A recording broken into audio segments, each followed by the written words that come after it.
వైపు చూస్తే తెలంగాణ లిఫ్ట్లో అయితేనేమి, తెలంగాణ పవర్ హౌస్ ఆపరేషన్స్ అయితేనేమి, ఏకంగా శ్రీశైలంలో 777 అడుగుల నుంచి 825 అడుగులకే ఏకంగా రోజుకు 8 టీఎంసీలు నీళ్లు శ్రీశైలం నుంచి వెళ్ళిపోతా ఉన్న పరిస్థితులు, రోజుకి 8 టీఎంసీలు.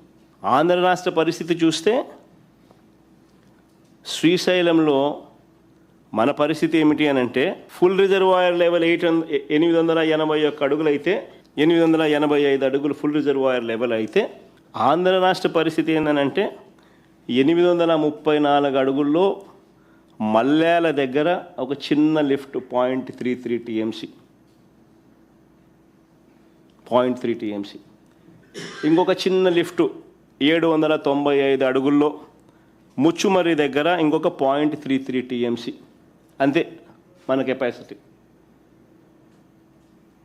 అక్కడ 8 టీఎంసీలు, ఇక్కడ మన కెపాసిటీ 0.6 టీఎంసీ కెపాసిటీ. అది కూడా 834, 795. 834లో 0.3 టీఎంసీ, 795లో 0.33 టీఎంసీ. ఇది మన capacity. Srisailam reservoir level full reservoir level 885. పోతిరెడ్డిపాడులో నుంచి డిజైన్ డిశ్చార్జ్ మేరకు నీళ్లు బయటికి రావాలి అని అంటే 881 అడుగులు ఉండాలి.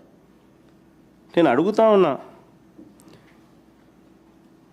మరి రోజుకు 8 టీఎంసీలు 777 నుంచి 825 అడుగులకే రోజుకి 8 టీఎంసీలు నీళ్లు శ్రీశైలం నుంచి ఖాళీ అవుతూ ఉంటే ఎప్పుడు 881 అడుగులు వస్తుంది? ఎప్పుడు శ్రీశైలం నిండుతుంది?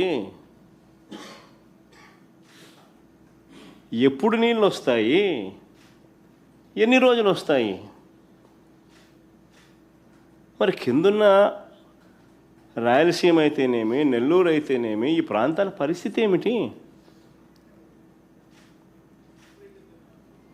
ఎప్పుడన్నా చంద్రబాబు నాయుడు అనే వ్యక్తి ముఖ్యమంత్రిగా ఉన్నాడు, చిత్తూరు జిల్లాలోనూ పుట్టినాడు, కనీసం ఏ రోజన్నా ఆలోచన చేసినాడా పరిస్థితి ఏమిటి అని?